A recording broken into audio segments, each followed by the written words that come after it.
ఓం నమో నారాయణాయ.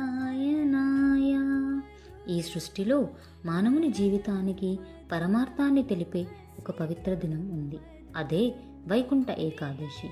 ఈరోజు సాక్షాత్తు స్వర్గద్వారమే భూమిపై తెరుచుకుంటుందని భక్తుల విశ్వాసం. ఈ ద్వారాన్ని వైకుంఠ ద్వారం అంటారు. మోక్షానికి దారి చూపే దివ్య ద్వారం. వైకుంఠ మహిమ. వైకుంఠ ఏకాదశిని ముక్కోటి ఏకాదశి అని కూడా అంటారు. ముక్కోటి అంటే 33 కోట్ల దేవతలు.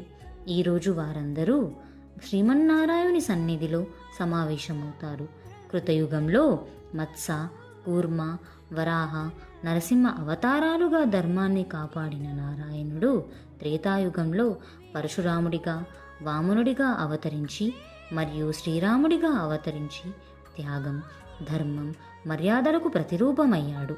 ద్వాపరయుగంలో శ్రీకృష్ణుడిగా జన్మించి ప్రేమతో, లీలలతో, జ్ఞానంతో లోకాన్ని నడిపాడు. కలియుగంలో వైకుంఠంలో ఆదిశేషునిపై విశ్రాంతి తీసుకుంటూ భక్తుల రక్షణ కోసం ఎల్లప్పుడూ సిద్ధంగా ఉన్నాడు. వైకుంఠ ఏకాదశి రోజున వైకుంఠ ద్వారం తెరుచుకుంటుంది. అది కేవలం ఆలయంలోని ద్వారం కాదు, మన హృదయంలోని అహంకారాన్ని తెరిచే ద్వారం. భక్తి ఉంటే మోక్షం దగ్గరే ఉంటుంది. వైకుంఠ ఏకాదశి శుభాకాంక్షలు. సర్వే జనః సుఖినో భవంతు.